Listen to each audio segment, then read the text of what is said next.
Assalamualaikum warahmatullahi taala wabarakatuh. Di sini saya akan menanggapi 3 makalah dari makalah teman-teman sebagai tugas dari ujian tengah semester mata kuliah Peradaban Islam dan Islam Nusantara. Perkenalkan, nama saya Syamsul Armanda, NIM E 2019-2414. Di sini saya akan menanggapi tentang peradaban Islam di Asia Tenggara. Yang pertama adalah munculnya Islam di Asia Tenggara melalui beberapa aspek atau beberapa saluran. Yang pertama adalah perdagangan, yang kedua adalah perkawinan, yang ketiga tasawuf atau tarikat, dan yang berikutnya adalah pendidikan. Yang berikutnya kesenian dan politik, di mana perdagangan pada zaman hal itu Asia Tenggara merupakan pokok atau pusat perkembangan Islam di Asia Tenggara, terutama Selat Malaka dan semacamnya. Perkawinan di sini disebabkan oleh pensyiaran agama Islam yang menyampaikan lewat perdagangan. Maka dari itu satu persatu dari orang pribumi menikah dengan orang yang mensyiarkan dengan agama Islam. Tahapan yang kedua adalah perkembangan Islam di Asia Tenggara. Yang pertama adalah kehadiran para pedagang Muslim pada abad ke-7 sampai abad ke-12 Masehi. Yang berikutnya adalah terbentuknya kerajaan Islam, diantaranya adalah kerajaan Pasai, kerajaan Malaka, dan semacamnya pada abad 13 sampai 16 Masehi. Yang berikutnya adalah kelembagaan Islam seperti pondok pesantren dan semacamnya. Pokok poin yang ketiga adalah perkembangan politik Islam di kerajaan Malaka. Wilayah kekuasaan Malaka diperluas hingga mencapai wilayah semenanjung Malaka. Pada masa hal itu, pemerintahan Muhammad Iskandar Shah untuk memajukan perekonomian terutama di bidang kelautan.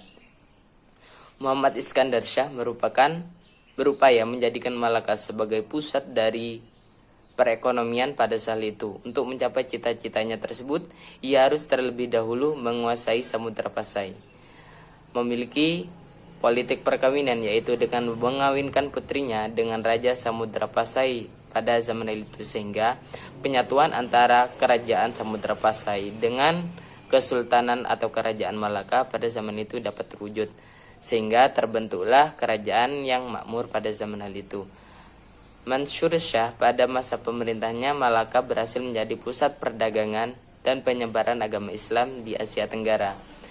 Poin yang keempat atau poin yang berikutnya adalah perkembangan politik Islam di kerajaan Nusantara. Lahirnya organisasi keislaman modern, diantaranya adalah Nahdlatul Ulama, Muhammadiyah, dan semacamnya. Poin yang kelima adalah perkembangan kemajuan peradaban Islam di Asia Tenggara. Tidak dapat kita pungkiri bahwasanya perkembangan dan kemajuan peradaban Islam disebabkan oleh pensyiaran oleh kaum-kaum Arab pada zaman itu melalui faktor perdagangan dan perkawinan atau yang sudah kita bahas sebelumnya. Kemajuan dan perkembangan Islam di Asia Tenggara ditandai dengan tersebarnya Islam di seluruh Asia Tenggara, sehingga hampir setiap negara di kawasan Asia Tenggara terdapat umat Muslim atau paling mendominasi di antara beberapa wilayah atau agama yang paling mendominasi di antara wilayah Asia Tenggara pada zaman ini. Sekian, terima kasih. Assalamualaikum warahmatullahi taala wabarakatuh. Perkenalkan, nama saya Syamsul Armanda, NIM E 2019-2414. Di sini saya akan menanggapi dari video Bapak Dr. Haji Abdul Wadud LC MEI tentang perkembangan peradaban Islam pada pemerintahan Bani Umayyah. Di sini kita harus lebih memahami kenapa Bani Umayyah bisa berkembang menjadi dinasti Umayyah. Dinasti Umayyah berawal dari peristiwa tahkim antara Muawiyah bin Abi Sufyan dengan Sayyidina Ali bin Abi Thalib sebagai khalifah yang keempat. Dan di sini terciptalah suatu perjanjian, yaitu tahkim, di mana di dalam peristiwa tahkim tersebut dimenangkan oleh pihak Muawiyah bin Abi Sufyan. Khalifah pertama dari Bani Umayyah adalah Muawiyah bin Abi Sufyan yang memerintahkan pada tahun 41 Hijriah atau tahun 661 Masehi. Dan di dalam dinasti Umayyah dipimpin oleh 13 khalifah. Khalifah yang terakhir adalah Khalifah Marwan II yang memerintah pada tahun 1200 127 Hijriah sampai 133 Hijriah. Dan di sini kita akan memasuki tentang pola pemerintahan dari dinasti Umayyah. Dari dinasti Umayyah di sini memindahkan ibu kota yang awalnya dari Madinah yang merupakan sentral Islam pada zaman itu, dipindahkan ke kota Syria di negara Syria atau kota Damaskus. Kenapa? Karena di sanalah Muawiyah bin Abi Sufyan memperoleh dukungan yang full karena beliau adalah salah satu mantan dari gubernur di daerah Damaskus tersebut. Dan di dalam sistem pemerintahan tersebut, Muawiyah bin Abi Sufyan merubah tatanan yang berawal dari demokrasi menjadi monarki hereditaritas atau secara turun-temurun. Jadi, Muawiyah bin Abi Sufyan memerintahkan atau merubah struktur dari pemerintahannya. Dan di dalam dinasti Umayyah tersebut terkenal dengan kefanatikannya dengan kearabannya.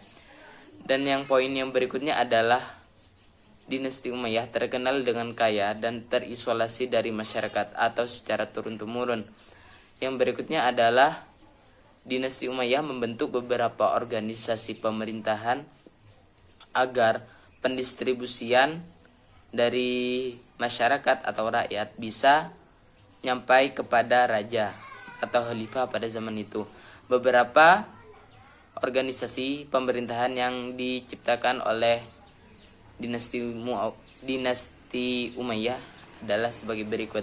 Yang pertama adalah Nizamul Siyasi, yaitu organisasi yang bekerja di bidang politik. Yang berikutnya adalah Nizamul Idari, yang bertugas di dalam tata usaha negara. Yang berikutnya adalah Nizamul Harbi, yang bertugas di dalam mempertahankan pertahanan dan memperluas wilayah.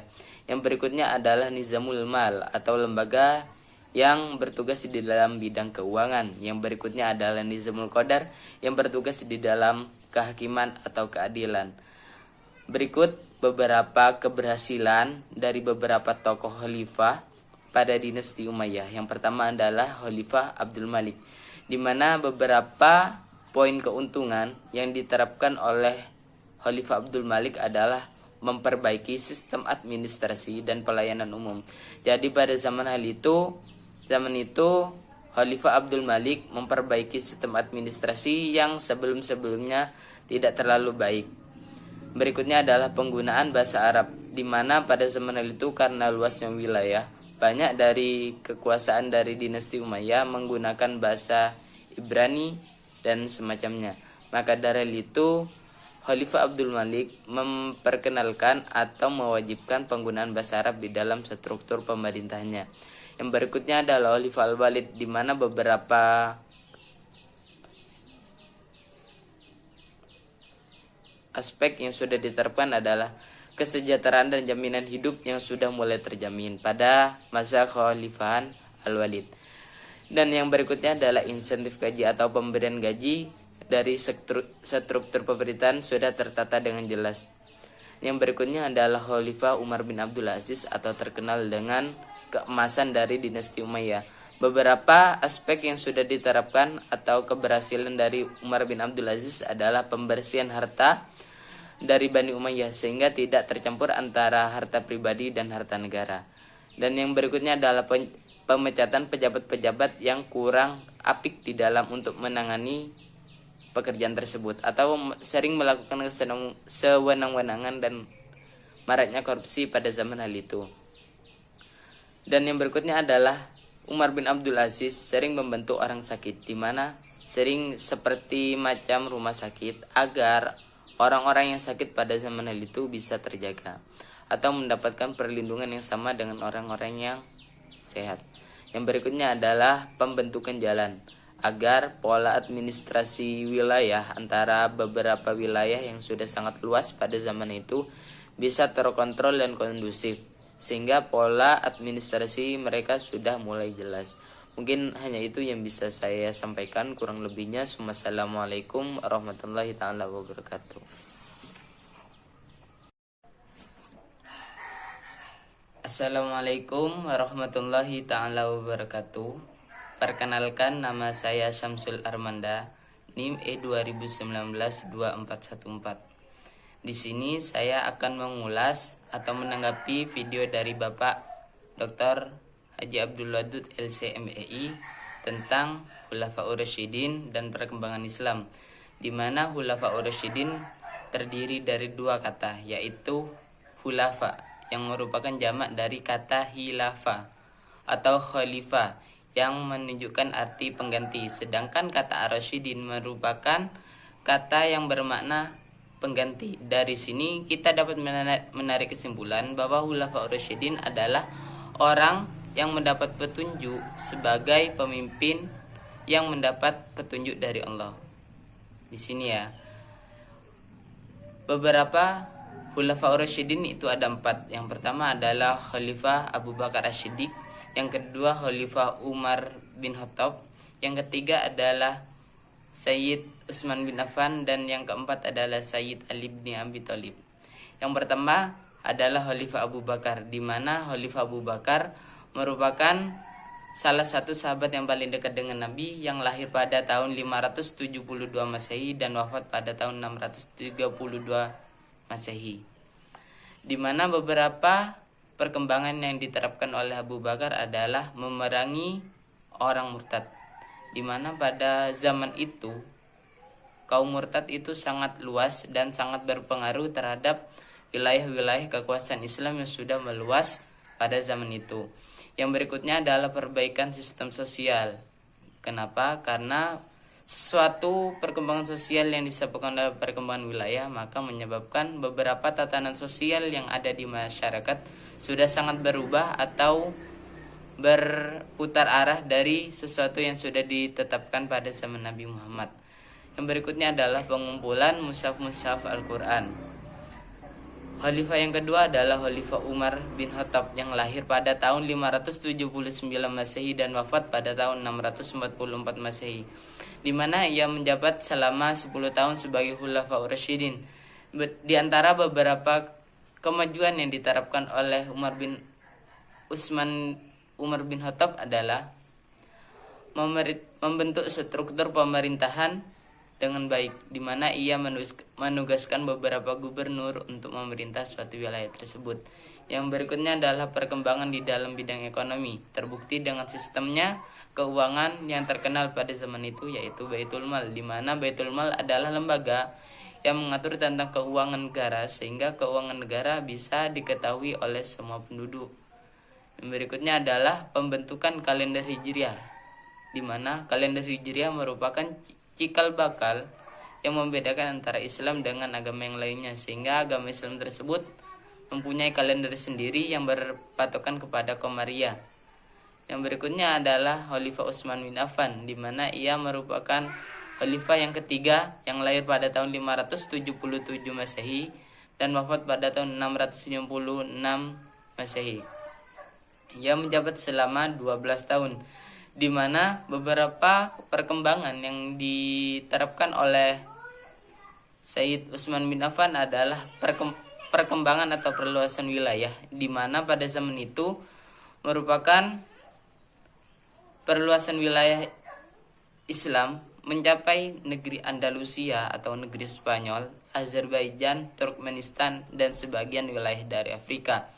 Maka dari itu Utsman bin Affan dengan memberi inisiatif, yaitu dengan pembukuan mushaf Al-Quran, yang dimana mushaf tersebut kemudian diberi nama Mushaf Utsmani. Yang berikutnya adalah Sayyidina Ali bin Abi Thalib, yang merupakan khalifah yang terakhir atau yang keempat, di mana ia merupakan sepupu dari Nabi dan merupakan menantu dari Nabi Muhammad SAW. Beberapa perkembangan Islam yang terjadi pada masa Khalifah Ali bin Abi Thalib adalah ia membentuk yang namanya aktif di dalam mendistribusikan pajak, sehingga pola pendistribusian pajak lebih terstruktur dan tertata pada zaman itu. Yang berikutnya adalah selektif di dalam pemilihan gubernur, dikarenakan pada zaman Utsman bin Affan dianggap lebih mementingkan kepada keluarga dari Sayyidina Utsman bin Affan tersebut. Yang berikutnya atau yang terakhir adalah dibentuknya sistem numerasi. yaitu perbaikan gaji terhadap buruh-buruh yang sekiranya layak untuk mendapatkan gaji tersebut. Mungkin hanya itu yang bisa saya sampaikan, kurang lebihnya Wassalamualaikum warahmatullahi taala wabarakatuh.